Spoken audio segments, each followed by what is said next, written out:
Halo teman-teman, saya Alfa, selamat datang kembali di Learning Egg Academy. Pada video sebelumnya, teman-teman telah membahas tentang React.js. Nah, di video ini, teman-teman akan membahas lebih dalam mengenai dunia React itu sendiri. Penasaran gimana videonya? Yuk kita simak! Lesson 11, JSX Component. Pada pertemuan hari ini, kita akan membahas tentang pengenalan JSX, memahami perbandingan membuat komponen tanpa JSX dengan menggunakan JSX, serta memahami apa saja sih yang termasuk ke dalam konsep utama pada JSX.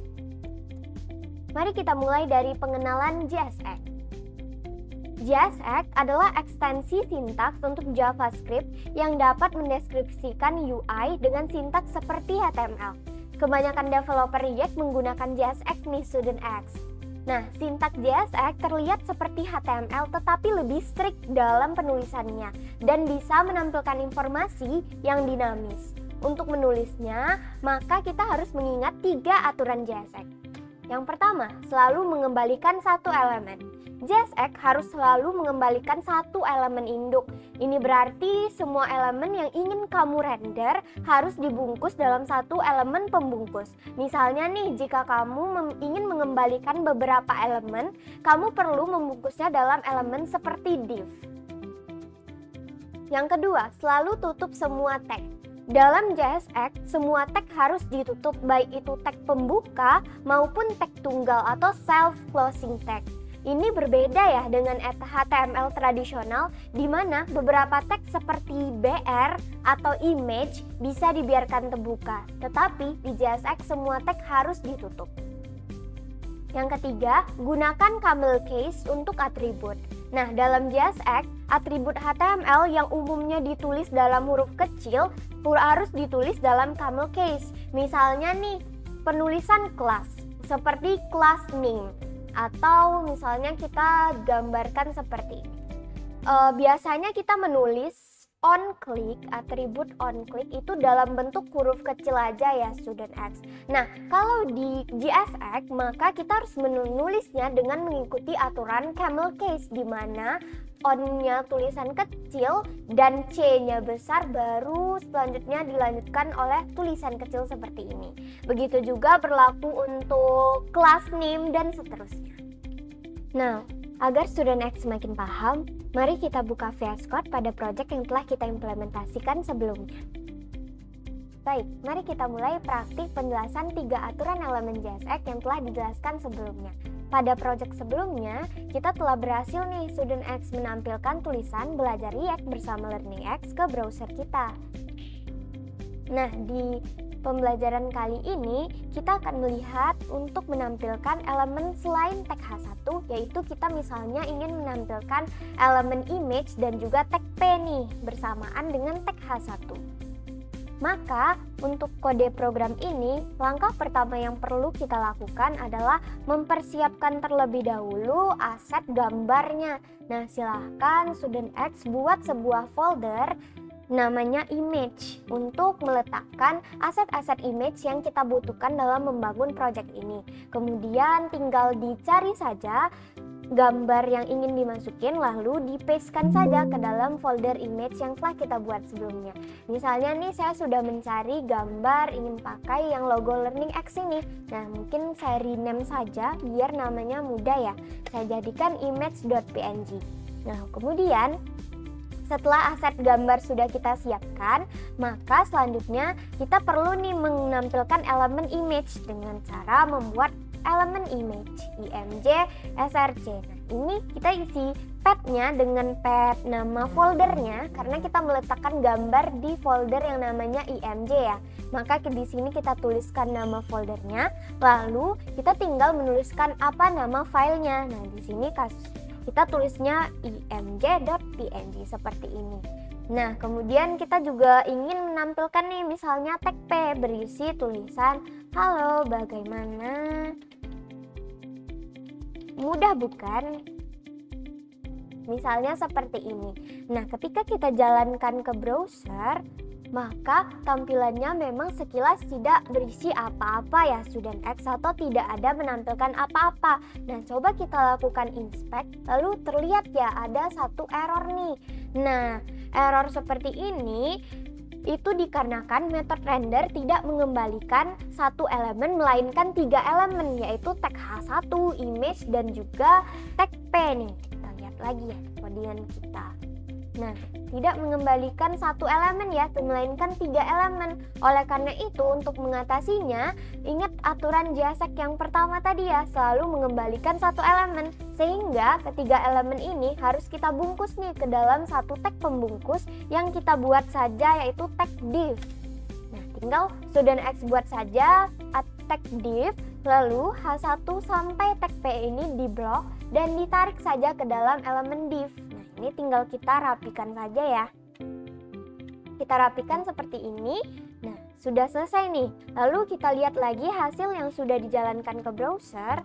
Ternyata masih terdapat error ya student X. Nah, error ini menunjukkan bahwa ingat di aturan JSX yang kedua, yaitu tag selalu diikuti dengan closing tag atau tag penutup. Nah, kita sudah jelaskan ya sebelumnya bahwa tag image itu kan biasanya di HTML tidak ada closing tagnya ya, atau tidak soft closing tag. Nah, oleh karena itu supaya tidak error, maka di codingannya kita akan buat juga nih tag penutup untuk atribut image. Nah, tinggal kita kasih aja tag penutupnya yang kayak gini, closing tag, lalu kita lihat hasilnya kembali di browser. Nah, seperti ini kita sudah berhasil ya menampilkan tag image atau gambar dan juga sebuah paragraf nih di dalam website kita. Oke, kita sudah berhasil menerapkan 2 aturan JSX. Yang pertama yaitu setiap elemen itu harus ada satu elemen pembungkus. Nah, yang kedua itu selalu tutup semua tag ya. Nah, kemudian yang ketiga yaitu menggunakan aturan camel case. Mari kita terapkan aturan camel case tersebut di kasus kita. Oke, kita kembali lagi ke dalam VS Code kita. Nah, misalnya di sini kita ingin nih melakukan aksi on click seperti yang dijelaskan ya. Misalnya di HTML biasa untuk on click itu kan biasanya ditulis dengan menggunakan huruf kecil semua ya student X seperti ini. Nah, namun di JSX itu nggak bisa kita tulis on click dengan aturan yang seperti ini. Kita harus menggunakan aturan camel case sehingga C-nya yang awalnya kecil kita tulis dengan huruf besar seperti ini on click-nya. Lalu kita buat aksi. Misalnya nih kita pengen di project kita ketika paragraf itu diklik itu menampilkan alert ya kondisinya, maka kita tinggal buat aksinya. Nah, di aksi ini misalnya saya mau buat sebuah alert, kita beri nama alertnya oke saja ya. Nah, ketika dijalankan ke browser, maka alert tersebut tuh langsung muncul student X. Sementara kita inginnya ketika paragraf itu diklik baru alertnya muncul, tidak ketika dijalankan langsung muncul ya. Oleh karena itu kita perlu nih sebuah event yang nantinya event ini akan kita pelajari lebih detail di video berikutnya ya. Oke, nah kita kembali lagi ke dalam VS Code kita. Nah, kita kan tadi mau buat ya adanya sebuah event yang mana event ini kita pakai row function yang kita berikan untuk nilai on click. Jadi event tersebut itu memicu kalau misalnya paragraf tersebut diklik maka akan muncul alert. Kita mau buatnya yang seperti itu ya, tidak ketika project dijalankan langsung muncul, enggak, tapi ketika diklik baru muncul. Nah, itu kita perlu sebuah event. Nah, untuk event itu kita gunakan lalu student X bisa menuliskan seperti ini. Itu ada row function ya ini. Nah, kemudian kita kasih kurung kurawal lagi, kita tambah kurung kurawal di ujungnya seperti ini. Nah, ketika sudah seperti ini, itu maksudnya apa Kak? Nah, jadi ini itu adalah row function ya, yang nantinya akan dijelaskan lebih detail di video berikutnya. Yang mana ini tuh diberikan untuk nilai on click. Jadi fungsi ini akan dipanggil ketika paragraf diklik gitu ya. Nah, kita coba lihat hasilnya di browser. Jadi Nah, ketika dijalankan hasilnya itu sudah seperti ini ya student X. Jadi tidak langsung muncul alertnya tadi nih. Tapi ketika kita klik di bacaan halo bagaimana, mudah bukan? Itu kita klik baru deh muncul alertnya yaitu bacaan oke. Nah, seperti itu kita sudah menerapkan 3 aturan JSX bahwa yang pertama itu selalu mengembalikan satu elemen, yang kedua selalu menutup dengan closing tag, dan yang ketiga menerapkan aturan JSX. Selanjutnya kita akan melihat perbandingan membuat komponen dengan JSX dan tanpa JSX. Baik, kita akan bahas mulai dari membuat komponen dengan menggunakan JSX. Adapun keuntungan membuat komponen dengan React JSX adalah yang pertama reusability. Komponen dalam React adalah unit independen yang dapat digunakan kembali di berbagai tempat dalam aplikasi. Nah, misalnya nih ketika kita ingin membuat komponen button, maka dengan menggunakan JSX kita itu bisa menggunakannya kembali dan tanpa menuliskan ulang di dalam aplikasi kita. Nah, hal ini tentunya menghemat waktu dan usaha serta memastikan konsistensi di seluruh aplikasi. Contohnya jika kita ingin membuat komponen header, nah kita bisa menggunakannya di halaman beranda, halaman profil, dan halaman produk tanpa menuliskan ulang kode untuk bagian header. Yang kedua yaitu maintainability. Nah, atau mudah dipelihara. Karena kode dalam React terstruktur dalam bentuk komponen yang modular, lebih mudah untuk mengelola dan memperbarui kode. Setiap komponen memiliki tanggung jawabnya sendiri, sehingga perubahan pada satu bagian kode tidak mempengaruhi bagian lain. Contohnya, jika ada perubahan pada tata letak button atau tombol, maka kita hanya perlu mengubah kode di komponen button daripada mengubahnya di setiap tempat di mana tombol itu digunakan. Yang ketiga itu ada dynamic data. Nah, React memungkinkan komponen untuk menampilkan data yang dinamis, artinya komponen dapat menyesuaikan tampilan berdasarkan data yang berubah-ubah. Dengan bantuan props dan state, komponen dapat merespon perubahan data secara real time. Contohnya nih, saat kita membuat komponen user profile. Nah, di situ kan kita bisa menampilkan nama pengguna yang diambil dari API dan akan diperbarui secara otomatis ketika data pengguna tersebut berubah. Lalu selanjutnya ada state management atau pengelolaan state. Nah, React menyediakan mekanisme untuk mengelola state yang merupakan data atau informasi yang bisa berubah dalam aplikasi. Dengan state management, maka kita dapat lebih mudah mengontrol bagaimana komponen merespon perubahan data dan bagaimana data tersebut ditampilkan di UI. Misalnya nih, ketika kita membuat sebuah komponen counter dapat memiliki state yang menyimpan nilai hitungan. Setiap kali pengguna mengklik tombol tambah, maka nilai state akan diperbarui dan komponen akan merender ulang untuk menampilkan nilai hitungan yang baru. Lalu ada performance. Nah, React menggunakan konsep virtual DOM untuk meningkatkan kinerja aplikasi. Virtual DOM adalah representasi virtual dari UI yang ada di memori. Ketika state atau props berubah, maka di virtual DOM akan mensinkronkan perubahan tersebut dengan DOM asli secara efisien, sehingga dapat mengurangi beban pada browser dan mempercepat render UI. Adapun keuntungan membuat komponen dengan menggunakan HTML biasa atau tanpa JSX, nah yang pertama itu adalah simplicity. Membuat komponen dengan HTML murni sangat sederhana dan langsung, tidak ada kebutuhan untuk setup atau konfigurasi tambahan seperti yang diperlukan dalam lingkungan React seperti penggunaan Babel atau Webpack. Dengan HTML murni, kita cukup menulis kode HTML dan langsung melihat hasilnya di browser tanpa proses kompilasi atau transpile. Nah, yang kedua itu ada no learning curve. Nah, tidak ada kurva pembelajaran. Menggunakan HTML biasa berarti kita tidak perlu mempelajari framework atau library JavaScript tambahan seperti React. Hal ini tentunya sangat menguntungkan bagi pengembang yang baru memulai atau hanya perlu membuat halaman web sederhana tanpa kompleksitas tambahan. HTML dan CSS adalah teknologi dasar yang sudah dikenal luas sehingga waktu yang dibutuhkan untuk mulai bekerja jauh lebih sedikit. Adapun review dari penggunaan komponen dengan JSX dan tanpa JSX itu kita ingatkan kembali ya, bahwa yang pertama dari sisi reusability. Dengan menggunakan React JS, maka komponen tersebut dapat digunakan kembali. Sementara pada HTML biasa atau tanpa JS, itu kita tidak perlu adanya konsep reuse yang eksplisit. Nah, kemudian dari sisi maintainability. Dengan React JS, kode itu lebih modular dan terstruktur. Sementara dengan HTML biasa, kode menjadi lebih berantakan seiring bertambahnya ukuran aplikasi. Kemudian dari sisi dynamic data, dengan React JS itu mendukung data dinamis secara mudah. Sementara di HTML biasa itu membutuhkan lebih banyak kode JavaScript untuk membuat data dinamis. Nah, pada fitur state management dengan React JS itu mendukung state management, sementara HTML biasa itu harus dikelola manual dengan JavaScript.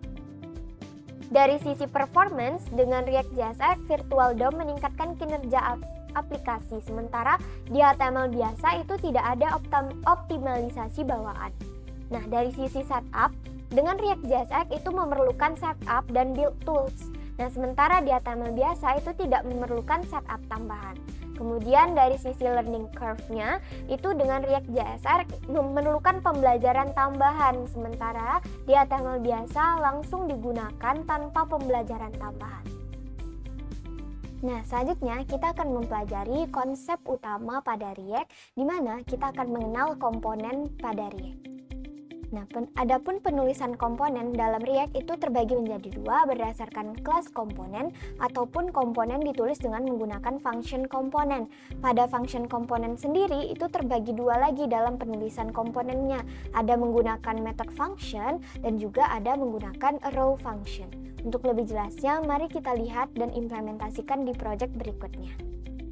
Oke, kita akan mulai untuk melakukan praktek mengenal komponen dengan menggunakan kelas komponen terlebih dahulu ya, student X. Nah, kelas komponen adalah kelas JavaScript yang mengextend React.component dan memiliki method render nih untuk mengembalikan elemen React. Kelas komponen sendiri itu memiliki method state dan juga dapat menggunakan lifecycle methods. Nah, state itu apa sih, Kak? State itu adalah objek JavaScript yang digunakan oleh komponen untuk menyimpan informasi yang mungkin berubah seiring waktu, seperti data pengguna, nilai input, dan status komponen. Untuk lebih lengkapnya, mari kita langsung praktekkan saja. Nah, ini adalah project yang sebelumnya. Untuk praktik penggunaan kelas komponen, mungkin kita bisa membuat file baru ya. Misalnya kita beri nama latihan.html. Lalu seperti biasa, kita buat dahulu struktur dari HTML-nya. Nah, student X bisa klik saja yang HTML5 ini ya. Kemudian kita ganti terlebih dahulu judulnya, mungkin kita bisa ganti menjadi belajar komponen. Ini dan juga kita perlu nih untuk CDN script React DOM dan juga Babel yang sudah kita lakukan. Itu kita copy saja, kita pastekan di file baru kita.